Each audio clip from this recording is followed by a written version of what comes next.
mayastadillu alaihi. Jadi yang mayastadillu bihi itu yaitu orang yang meminta orang yang sudah mendapatkan petunjuk Allah, yaitu orang-orang yang sudah sampai bersama Allah, al-wasiluna ilaihi. Nah, inilah orang yang sudah sampai kepada Allah, yang sudah musyahadah. Kemudian yang kedua, wa yastadilu alaihi. Nah, yang ada di hikmah yang ke-29 itu, yaitu orang-orang yang masih menuju Allah. Yaitu asairuna ilaihi. Ya, orang-orang yang masih menuju Allah. Jadi kalau yang pertama sudah sampai, al-wasiluna ilaihi. Siapa? Yang sudah sampai kepada Allah sehingga dia sudah musyahadah. Kemudian yang kedua, asairuna ilaihi. Orang yang masih menuju Allah. Yaitu yang tadi di hikmah yang ke-29 yang mayastadillu alaihi. Orang yang masih mencari petunjuk menuju Allah. Baik, jadi dua hal ini, baik yang sudah sampai bersama Allah maupun yang menuju Allah, kedua-duanya harus memberikan sedekah kepada makhluknya, makhluk yang lain, pada maksud saya kepada sesama manusia atau makhluk yang lainnya gitu. Dengan demikian, kalau di hikmah yang ke-29 itu Syekh Ibnu Athaillah menjelaskan tentang bagaimana mencari bagaimana hubungan dengan Allah, menjadi seorang yang musyahadah, bagaimana musyahadah dengan Allah. Kemudian jadi itu sifatnya hablum minallah. Nah, di hikmah yang ke-30 ini bagaimana orang yang musyahadah dengan Allah, yaitu al-wasiluna ilaihi, dan orang yang menuju Allah itu juga itu bisa memberikan nilai-nilai sosial. Jadi hikmah ke-29 itu sifatnya hablum minallah, hikmah yang ke-30 ini sifatnya sasarannya adalah hablum minannas. Jadi meskipun kita sedang sibuk mencari menuju Allah, kita tidak boleh melupakan makhluk Allah yang lain, baik manusia, alam semesta, dan lain-lainnya, tumbuhan gitu. Karena apa? Karena ada ayat Quran yang ini tadi dijelaskan oleh Mang Kiai Aib, surat At-Tolak ayat 7, bahwa siapapun kita meskipun sibuk sedang menuju Allah, kita harus tetap yunfik jusaati min saatihi. Kita harus memberikan nafkah, artinya bersedekah kepada sesamanya, sesama makhluk sesuai dengan kemampuannya. Itu. Baik, kita lihat syarahnya dari Ibnu Ibad. Hadhihi isyaratun mulihatun ila halil fariqaini. Ini hikmah ini merupakan isyarat yang menyenangkan tentang kondisi dua kelompok tadi, yaitu al-wasiluna ilaihi dengan asairuna ilaihi. Orang yang sudah sampai dengan orang yang sedang menuju Allah. Lamma kharaju min siznil aghyar, ketika mereka keluar dari penjara kegaiban ila qodoi tauhid, kepada orang yang sudah melaksanakan tauhid, wa kamalil istibsar, dan orang yang sempurna pandangan mata hatinya. Kita saat masafatu nazarihim, yang telah luas jarak pandangan mereka kepada Allah, fa'angfaku, hendaklah mereka itu, baik yang asairuna ilaihi atau yang alwasiluna ilaihi, baik yang sudah sampai kepada Allah atau yang menuju Allah, harus menginfakkan min saatihim, dari kesempatan mereka, waktu mereka untuk manusia, untuk makhluk yang lain. Gitu. Waktu sarrifu fi awalinihim, dan mempergunakan fi awalinihim dunia mereka kaifasau sesuai yang mereka kehendaki.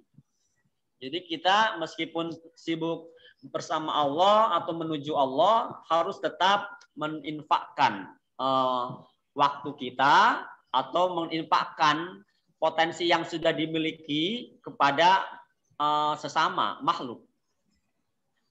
Wasalikuna ilaihi, dan orang-orang yang salik, yang mencari jalan kepada Allah, yang tadi di dalam teks sematannya asairuna ilaihi, maqduru alaihim fi arzaqil ulum wal fuhum, itu masih memiliki batasan dalam rezeki dan dalam rezeki keilmuan dan pemahaman mereka kepada Allah. Mahbusuna fi mudhiqil khayalati war rusum, yang terbatas dalam kesempitan khayalat, rasanya merasa kedekatan dengan Allah war rusum, dan gambaran tentang Allah. Mereka itu yunfiquna mimma atahumullah, sama, harus menginfakkan sesuai dengan yang sudah mereka berikan, sesuai dengan yang Allah telah berikan kepada mereka. Minar rizqil ma'lum, daripada rezeki-rezeki yang sudah diketahui, yang dibatasi dan yang terbatas. Itu sama saya kira maknanya ya. Oke. Al-arifun wasiat alaihim arzakuhum minal ulum wal ma'arif. Orang-orang yang mengenal Allah itu yang tadi as-sairuna ilaihi, al-wasiluna ilaihi, itu yang sudah luas rezeki-rezeki mereka, ilmu-ilmu dan pengetahuan mereka sudah luas, yang sudah yang luas alaihim arzakuhum, rezeki mereka daripada ilmu dan pengetahuan. Fa'angfaku, hendaklah mereka menafkahkan ala miqdari ma wusila ilaihim, sesuai dengan kadar apa yang sudah disampaikan kepada mereka. Jadi al-arifun di sini kalau dalam matanya al-wasilun. Kemudian wasalikun, orang-orang yang dalam matanya itu asairun. Ya kan? Asairun ya. Ini. Siapa? Maqduru alaihim fi arzaqil ulum wal fuhum. Orang yang terbatas dalam rezeki keilmuan dan pemahaman mereka kepada Allah. Mahbusuna fi mudikil khayalat war rusum. Asalikun dayaqat alaihim arzaqul ulum, yang terbatas untuk mereka rezeki keilmuan. Fa'angfaku, meskipun begitu mereka harus menafkahkan ala qadri ma indahum, sesuai dengan apa yang ada di diri mereka. Wahada tafsir as-sufi lil ayatil karimah liyunfik zu sa'atin min sa'atihi. Jadi ini merupakan merupakan tafsir bercorak sufi. Artinya tafsir dengan menggunakan pendekatan sufi terhadap ayat liyunfik zu sa'atin min sa'atihi. Wa man qudira alaihi rizquhu falyunfik mimma atahullah. Dan orang yang dibatasi rezekinya hendaklah menafkahkan terhadap apa-apa yang telah Allah berikan kepadanya. La yukallifullahu nafsan illa wusaha. Meskipun begitu, Allah tidak membebaninya, tidak membebani seseorang illa ma atahullah, kecuali apa yang telah diberikan. Saya ja'alallahu ba'da yusri yusra, dan Allah dan saya Allah semoga Allah menjadikan ba'da usri yusra, sesudah kesulitan itu kemudahan. Jadi siapapun kita tetap jangan melupakan hubungan sosial. Sesibuk apapun kita mencari muqarabah atau musyahadah dengan Allah, tetap tidak boleh melupakan hubungan sosial. Jadi itu yang terpenting dari penjelasan hikmah yang ke-30 ini. Ada tafsir as-sufi, ini merupakan tafsir sufi, la yarfa'ul hukma al-usuli al-asli. Tetapi tafsir sufi ini tidak berarti menghilangkan hukum dasar terhadap lil ayatil karimah, ayat-ayat yang tadi yunfik ju sa'atin min sa'atihi wa huwa annaha nuzilat fi nafaqatiz zaujat, bahwa ayat ini turun terkait dengan nafkah terhadap istri. Tafsir as-Sufi dan tafsir as-Sufi ini lahu isyaratun, itu merupakan isyarat, wa hadhihi al isyarat, dan isyarat ini la tunfi tafsirul ayatul karimah hasba muqtadal lughah wa asbabin nuzul.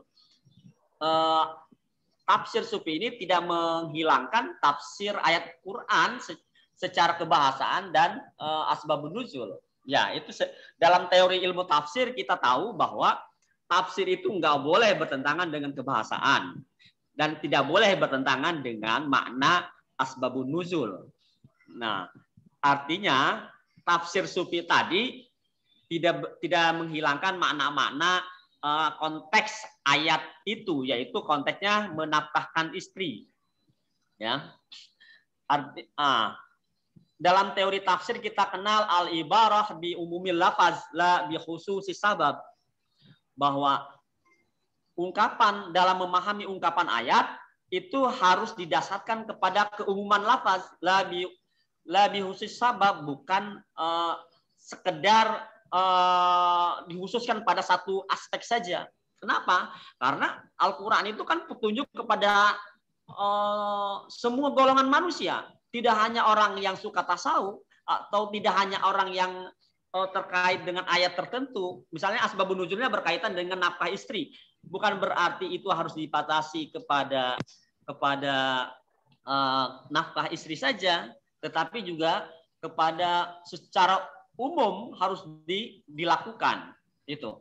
Dan itu menjadi pendapat mayoritas ulama tafsir, ya ini al-ibarah bi umumil lafaz la bi khususis sabab, bahwa dalam memahami ayat itu harus didasarkan kepada keumuman lafaznya, bukan didasarkan kepada kekhususan sababnya. Banyak ayat yang berkaitan dengan itu.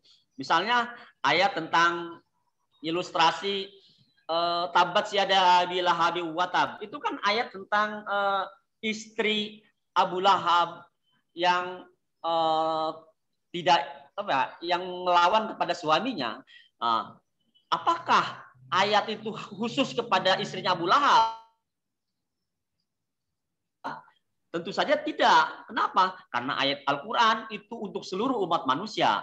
Itu hanya merupakan ilustrasi saja. Siapapun istri yang melawan suaminya, maka akan mendapatkan tabat, akan mendapatkan jadi di kecelakaan, akan mendapatkan celaka, akan mendapatkan sesuatu yang tidak yang tidak diinginkan gitu.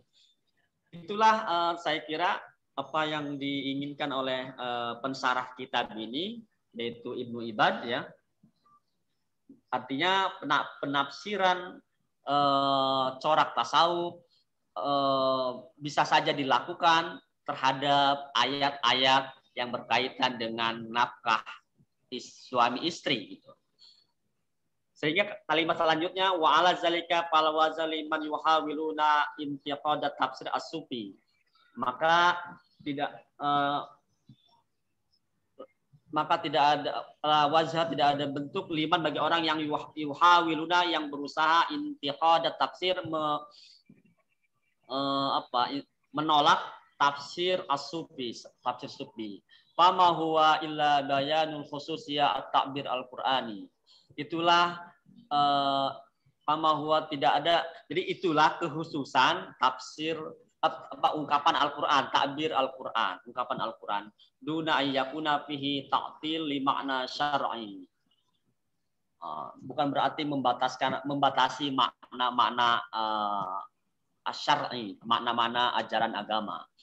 Jadi menarik sekali bahwa ajaran tasawuf Syekh Ibnu Athaillah itu, meskipun kita sibuk dengan hubungan mencari Allah, mencari musyahadah dengan Allah, muqarrabah dengan Allah, tetapi di hikmah yang ke-30 ini kita diajarkan agar liyunfik ju sa'atin min sa'atihi.